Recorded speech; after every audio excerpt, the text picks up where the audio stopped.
Hello everyone, Alistair Gold here. Hope you're staying safe and well. It's that time of the week where I delve into your questions. 20 of them we've got on Tottenham Hotspur this week, so let's get cracking. I want to kind of try and rattle through them all. Apologies if I kind of go quite quickly on some, but you know I do like to waffle, so I want to try and keep these videos from going over too long and giving you guys too much to kind of have to sit down and listen to. Straight away, nice, simple-ish one. David Gibbon asks, is Pochettino's son still at Tottenham Hotspur? He is. Mauricio, with a Z, is in the development squad, under-23 player currently. He's obviously had a very tough season. Losing, having your dad relieved of his duties as the manager of your football club that you play for is no doubt a difficult scenario. And then having to work, obviously, in a pyramid underneath the guy that replaced him. It's not been simple, but he's just kept his head down. And it was about a month ago, maybe 3 weeks before football shut down, I watched him play an under-23s game. Troy Parrott was actually playing as well. I cannot remember the opposition, but Mauricio was superb. Absolutely, probably head and shoulders the best performance I've seen him put in. He scored a goal, set up a goal, I think one of Troy's goals as well. We're talking about a guy who's obviously very different to his dad. His dad was a central defender, big bruising central defender who obviously played famously for Argentina at a World Cup. Mauricio, or Pochettino Jr., if you will, is a different kind of player. He's an attacking winger, wide man, looks to get down the channel and then put a ball across into the box, puts some really good low balls in, sometimes he does. You know, people always ask me, is he going to make it? How good is he? It's so difficult to tell at that age. I mean, what is he, 18, 19? He's very much starting out his football career. You can't really tell at that age with the bulk of academy players just what kind of player they're going to be as they get older. I'd say, just purely on what I've watched, I think he'll be a decent footballer. Will hopefully make himself a career in a professional game, and that's really the minimum kind of you can wish for with academy players. It's all about getting them into the actual sport themselves once they become adults, and I really do hope that's the case with Mauricio. His other brother, Pochettino's other son, Sebastiano, was a first-team sports science coach. He got promoted, was it a couple of seasons back. He obviously left when his dad left as well with the rest of the coaching staff. So I presume, it's not definite, but I presume he will go on to work at whatever club his father works at, whether it's home or abroad. Will Mauricio, as in Pochettino Jr., as in the player, will he be at Tottenham next season? I think we'll have to see. Obviously, like I say, it's a different scenario, a difficult scenario all round. And if his family move for a new opportunity abroad, you'd imagine, their youngest son would kind of, although he's a contracted player, would like to obviously, hopefully be involved in something within that country. He may well stay in the UK, Poch, we don't know. But you'd think Tottenham would be understanding in this situation, but we shall see. Gabi Al-Sheikh asks, and I'm so sorry if I've mispronounced your name. I do that with a lot of people's names. I'm terrible at pronunciation. In your heart of hearts, do you think this season will be played or will it be cancelled or voided? I think I'd say in my heart of hearts, I think they're going to give it a go. I think that's probably as much as you can say. I think they will start to play it and hopefully we'll be able to see it through. That's probably my fear is whether they get to start it and then it starts to become really problematic. I think the blueprint obviously is going to be Germany. We're going to see them kind of take it on first. It was meant to be early May. Now, obviously, the Chancellor Angela Merkel's said it will be late May, but it does sound like the Bundesliga are going to come back. And I think other leagues across the world are going to watch that, see how they do it, see how much success they have, what methods worked and what didn't, and hopefully learn from it. And I know this comes at a time when many people quite understandably say, what's football when people are dying? I get that whole logic. Of course I do. You'd be daft not to. However, I think if you're going to play devil's advocate, the other way to look at it also is that many businesses in the world, in the UK and abroad, are looking to get back to working purely because people are just going to end up having no jobs. This kind of gap in income is just enormous, and I don't think football is any different whatsoever. You could maybe argue some of their outgoings are kind of people talk about the big incomings, but that's offset by the enormous outgoings they have, particularly player wages.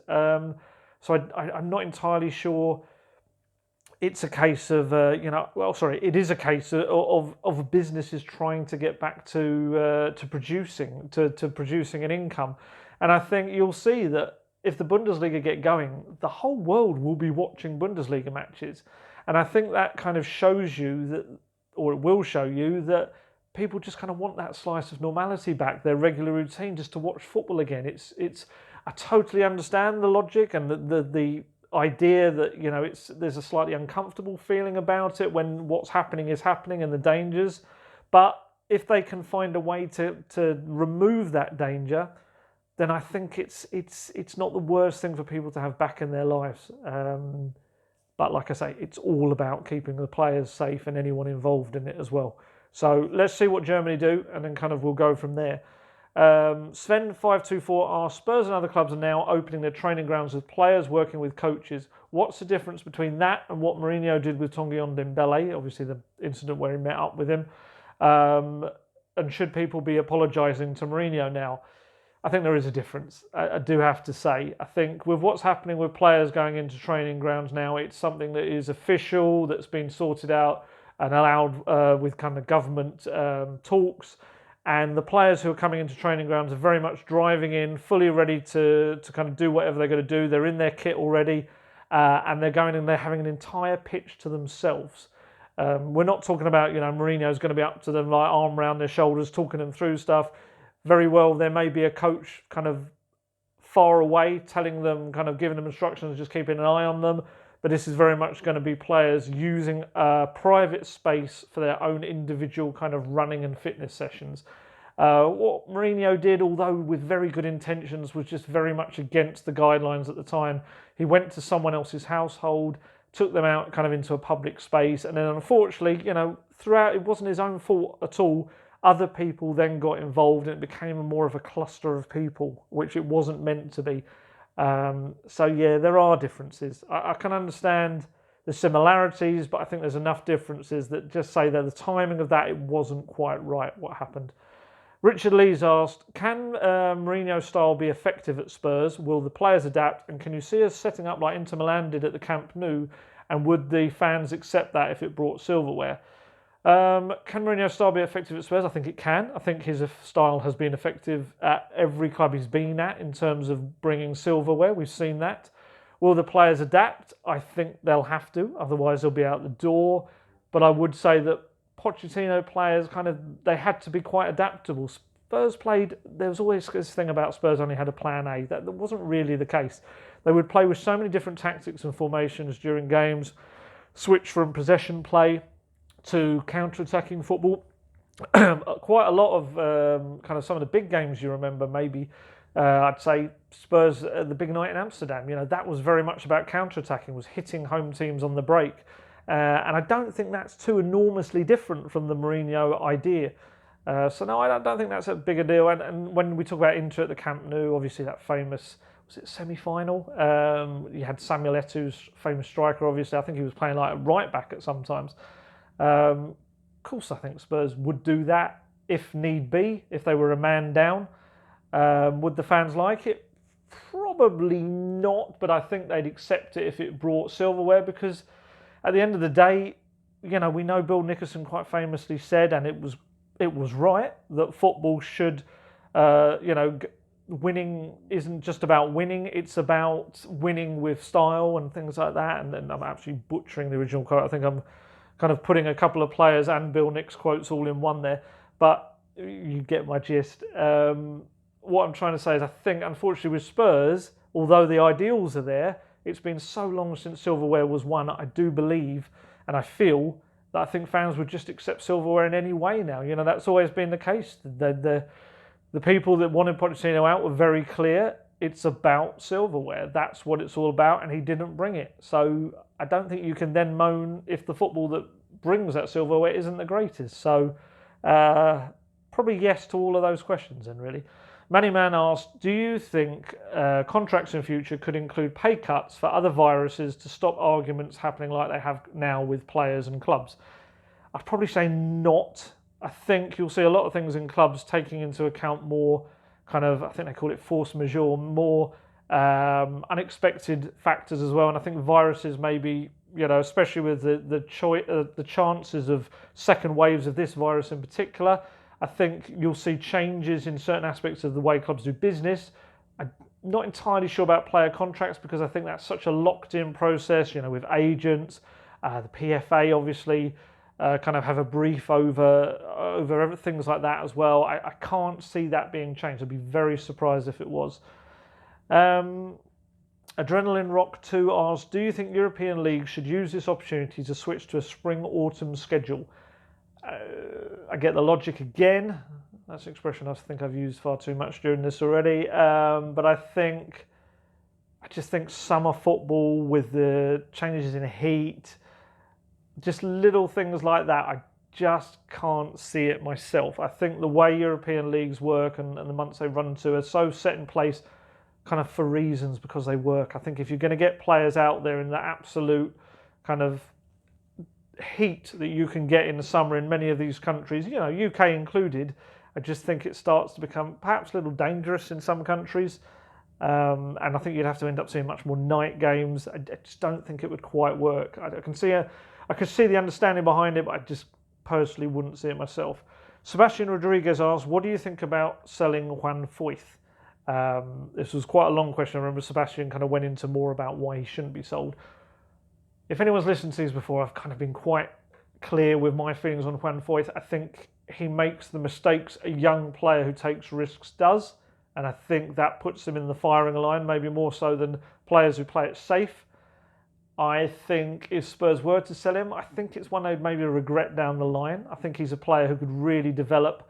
Possibly, people could argue maybe in a foreign league, he maybe be better suited to another league. I think maybe it's on him to really kind of beef up and bulk up and be a bit of a stronger player on the ball.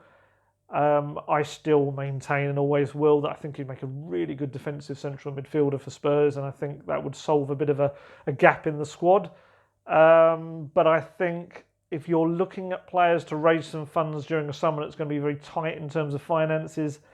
I'd be stunned if they don't look at Foyth. And in the young Argentine's case himself, what is he, 21? I think he still is. If you're not playing and you want to maintain being an Argentina international, which he is now, I would be surprised. I think he said it himself. If he's not going to play football, then he probably has to play it elsewhere. So personally, I wouldn't want to sell him, but I think circumstances might conspire that he maybe would end up going out the door. Mike Chase asks, if games are to be behind closed doors, is it true that all matches would be free to air on television? I think that's something they're still kind of looking at. I think a lot will come into play as a whole. As I've said, a lot of the big kind of point of this is finance, is getting money back into these businesses, these football clubs. Would every single game being free to air kind of benefit? I can see the understanding behind it because of fans not being at the matches. I'd be surprised if every single one was. I think maybe the likes of Sky and BT would still have their allocated games perhaps that they'd already had, the prestige games, and maybe those who've paid for those would then get them.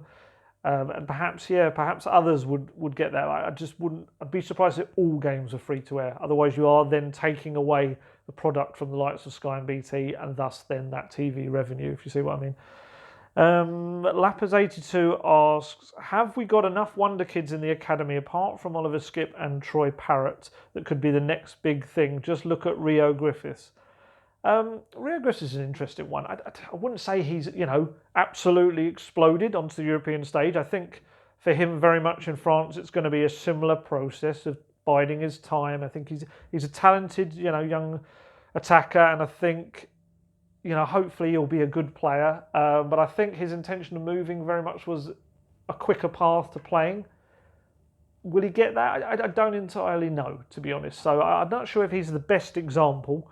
But in terms of other really talented kids, there's a few out there. I'd say, you saw Malachi Fagan-Walcott come on against Leipzig.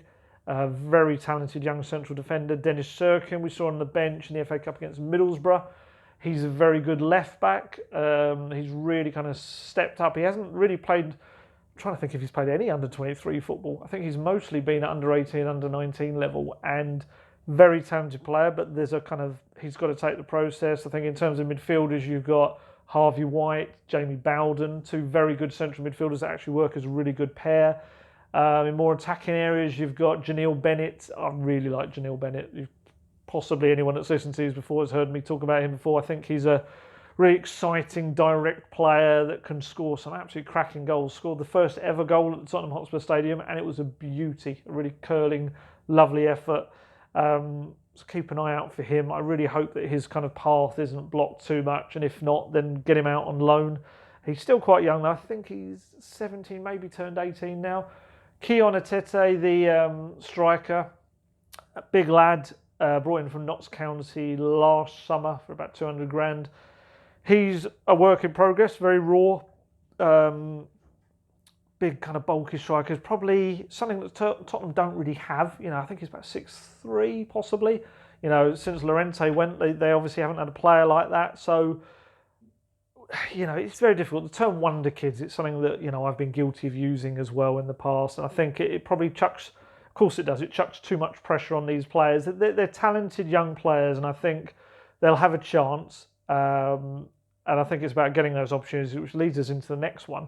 Next question, which Thomas Watson asks, is the lack of transfer activity going to mean more emphasis on youth team players? And I do believe it will. I think across a lot of clubs, you'll see very stable squads. I don't think there'll be a lot of transfer activity just because the money isn't going to be there. And, you know, and if we're talking about it being maybe uncomfortable and not quite right that teams or football is going to return, then like exactly the same, if wages are being cut and teams are having financial difficulties, it's also going to be very uncomfortable if you suddenly see them bringing in enormous money transfers. So I think you're going to look at more stable squads, certainly going into next season, and I think young players will get opportunities. That was Mourinho's brief, one of his briefs when he came in, that Daniel Levy had said to him, I want to see the players come through. It's a Tottenham thing. So yeah, I think you'll see more. You know, we've seen Parrott, we've seen Skip, we've seen Tanganga come through, obviously doing very well.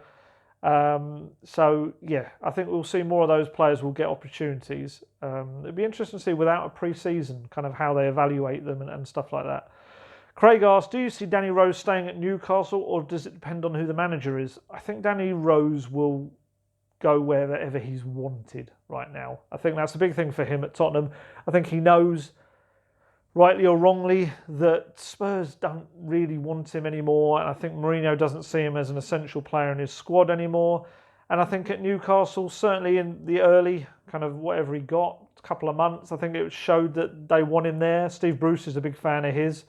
Obviously, we don't know who the manager will be when the takeovers takes place. We know that Pochettino obviously has been linked, and we know they have a good relationship. But obviously, if you've got massive money coming into the club, without trying to be too harsh, would you buy Danny Rose, or would you then look to kind of improve on Danny Rose? Danny Rose, as he was a magnificent player. Danny Rose now probably isn't a top big money kind of signing as a left back, but as I've said, if finances are tight, even with a takeover, I suppose it depends financial fair play wise what you can do.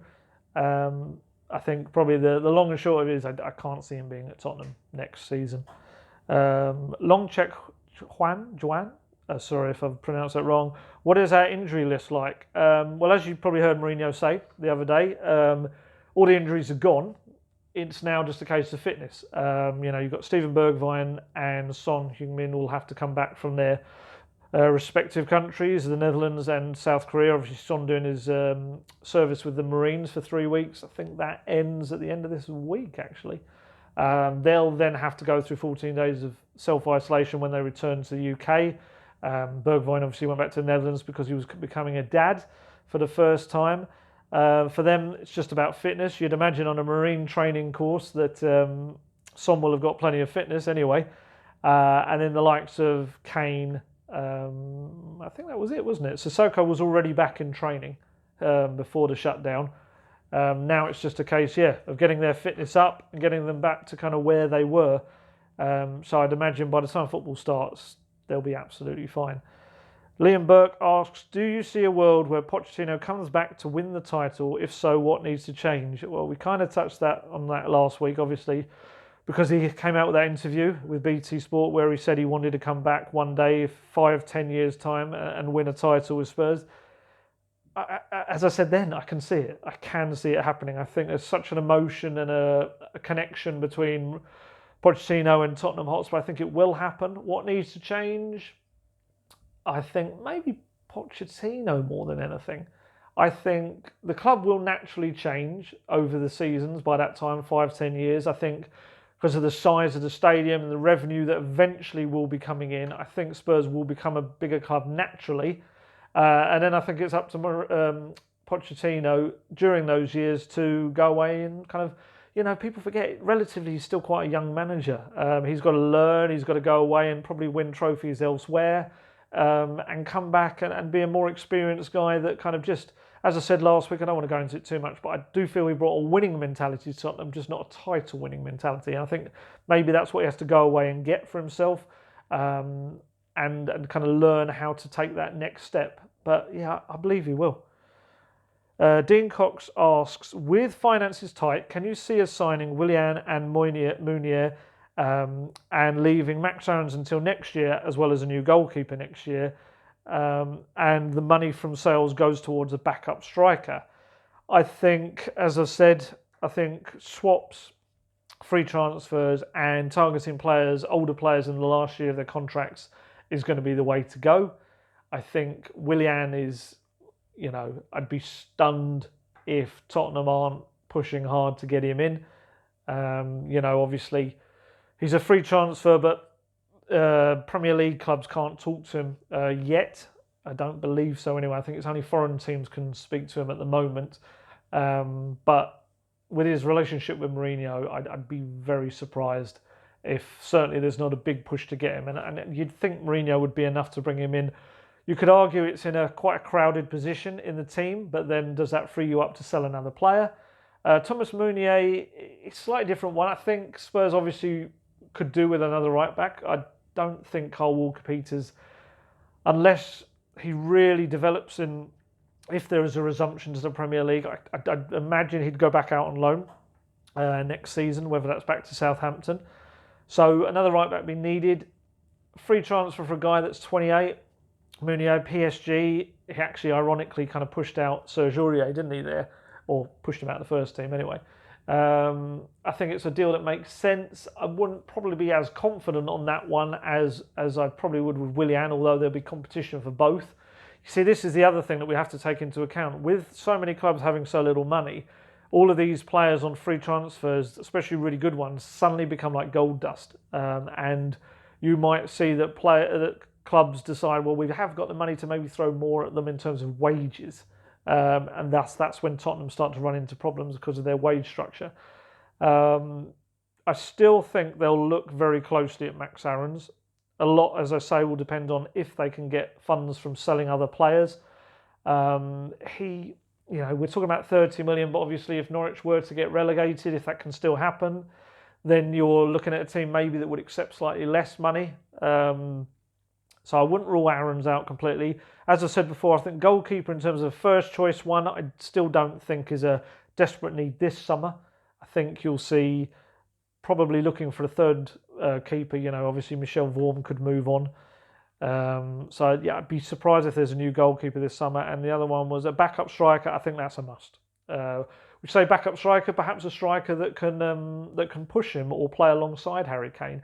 But yeah, we know Mourinho has been talking about that constantly, non-stop, and we saw how pretty awful Spurs were without a replacement for Kane. So yeah, I think that'll be a definite signing. Will be a striker. I think we're going to talk about positions. I remember there's a question later down the line.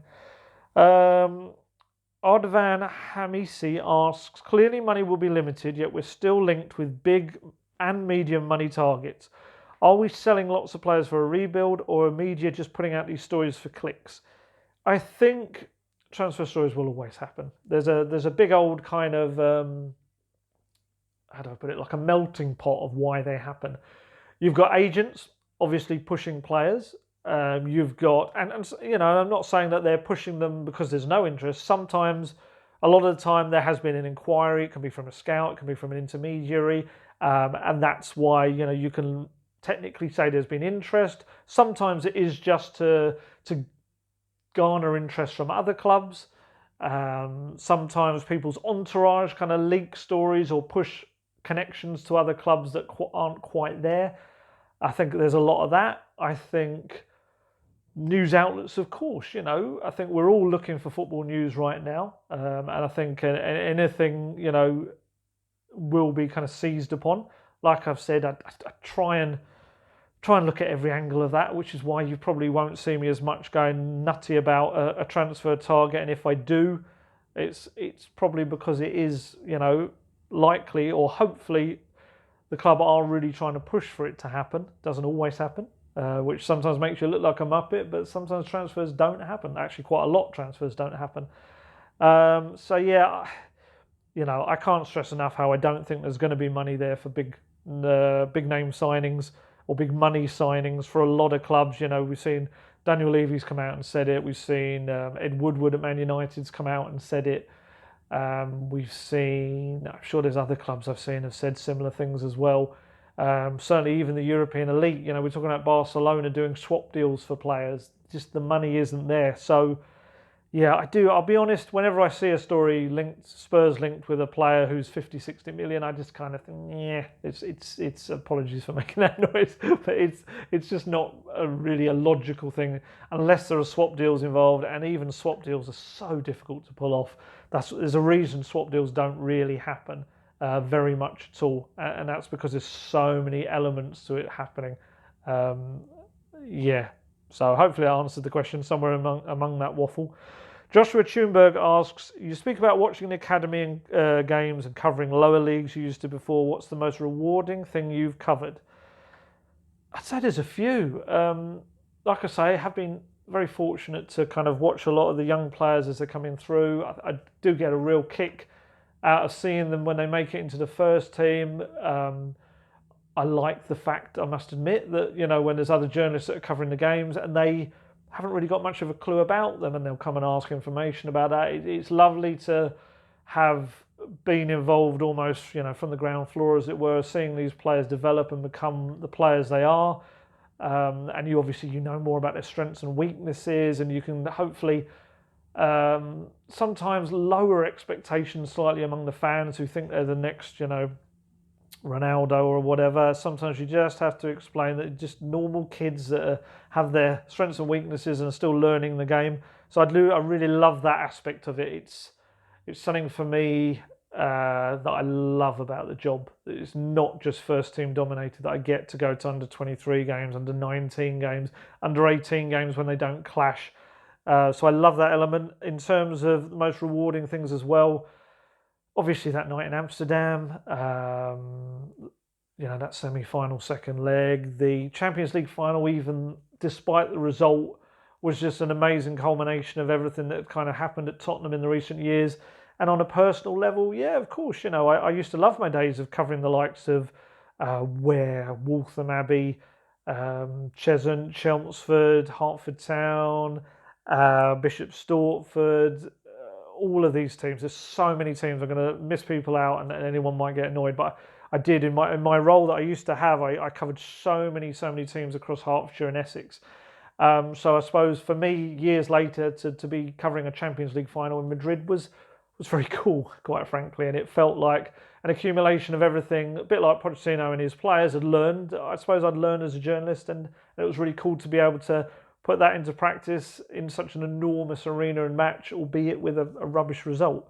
And I suppose on a similar subject, and when I talk about being in it from the ground floor, I think the stadium, the Tottenham Hotspur Stadium, as a kid, my dad would always take me to White Hart Lane, and that was our place. But for me, my dad's gone. He's died years back, and for me, I kind of ended up getting this new connection just by myself with the new stadium.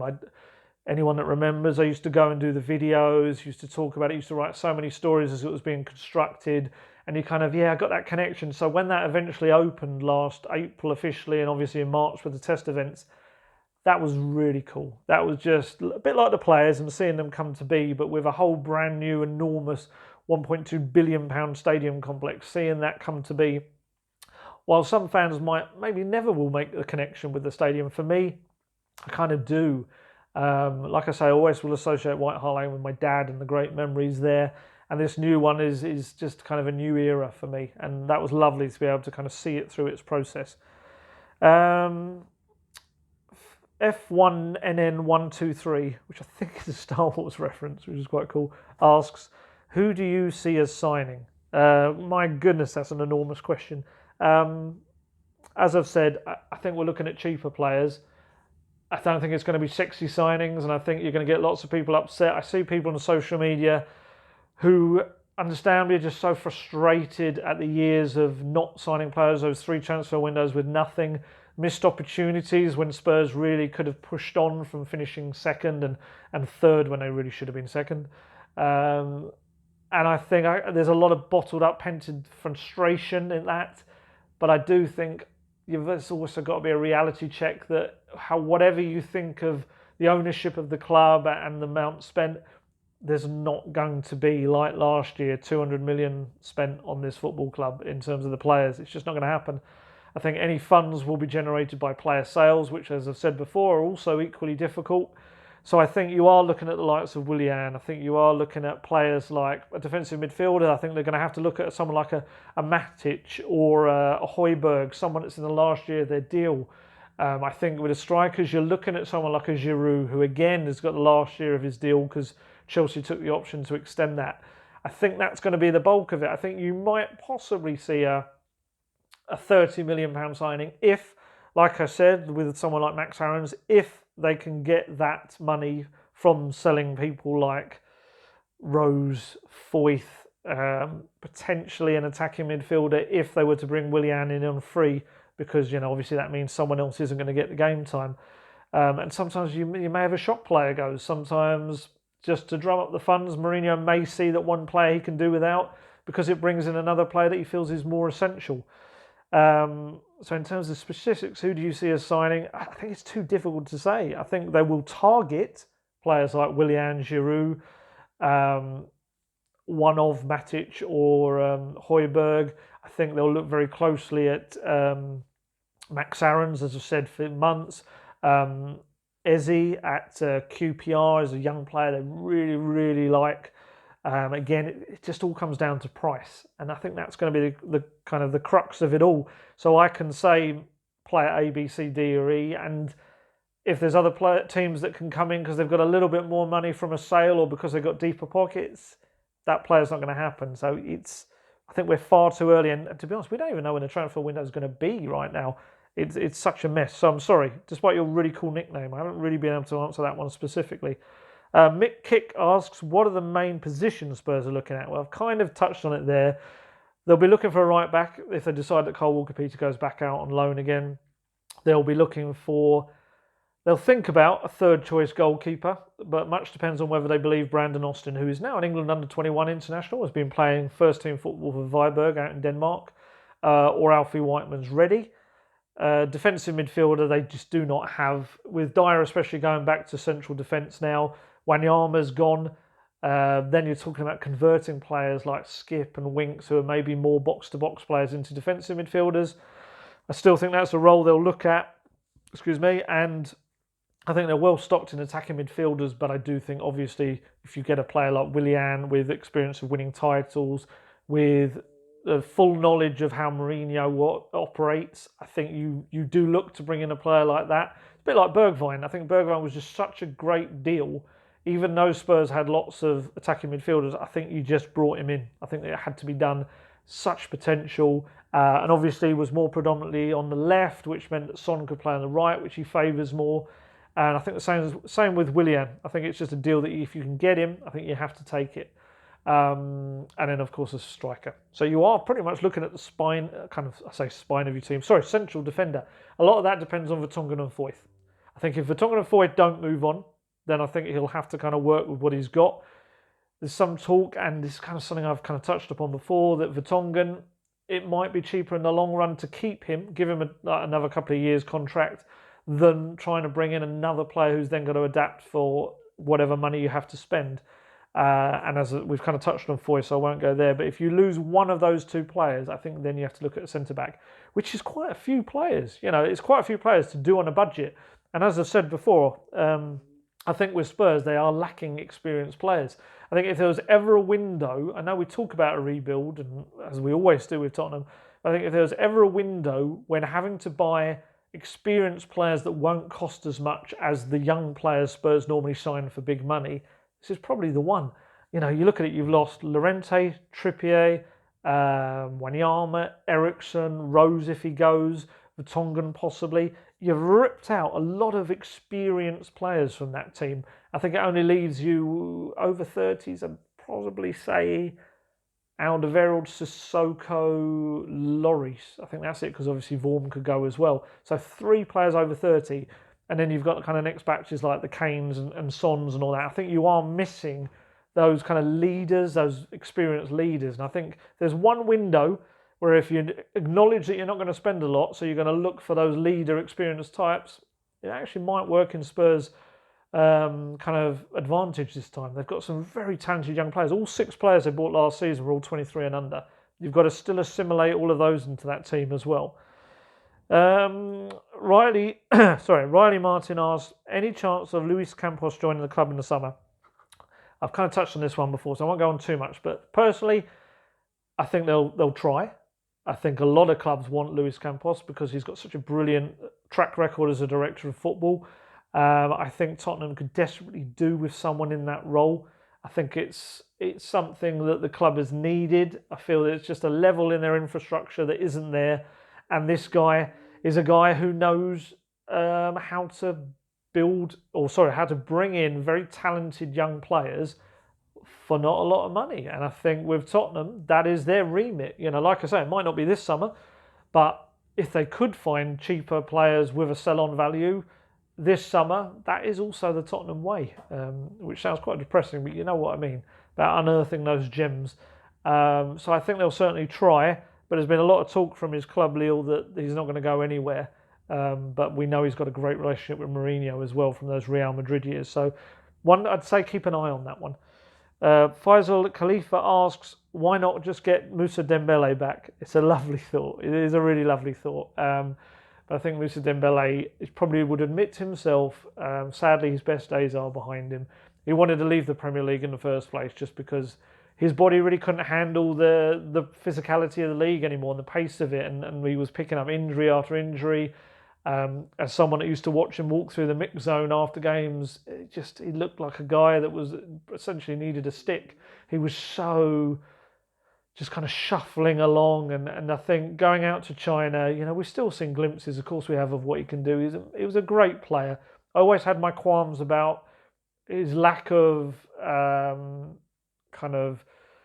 lack of what he brought in the final third. And that's why I still believe deep down if Spurs can get a tune out of Tanguy and Dembele, then he's got what Dembele did and then some. And if they can get that out of him, he'll be remarkable. But I still think, Moussa Dembele was a terrific player at what he did. But unfortunately, those years I believe for him are gone, which is sad. But it happens to all footballers. So there you go. That's your 20 questions all done. Hopefully. I know some of the answers I couldn't give really precise, direct ones, and some of them obviously have to be opinion and comment, but they were really great questions, and thank you very much for them all. And I'll be back. We'll probably do another one of these in a week or so. Obviously, get your questions in underneath. Like I say, if you're going to ask me about 60, 70 million pound transfers, you're probably going to get the same answer you're going to get from me. But certainly, chuck whatever you like at me about Tottenham, and I'll do my best to answer it. And most of all, stay safe, stay well, and I shall catch you later. And hopefully we'll get through this all sooner rather than later. See you later.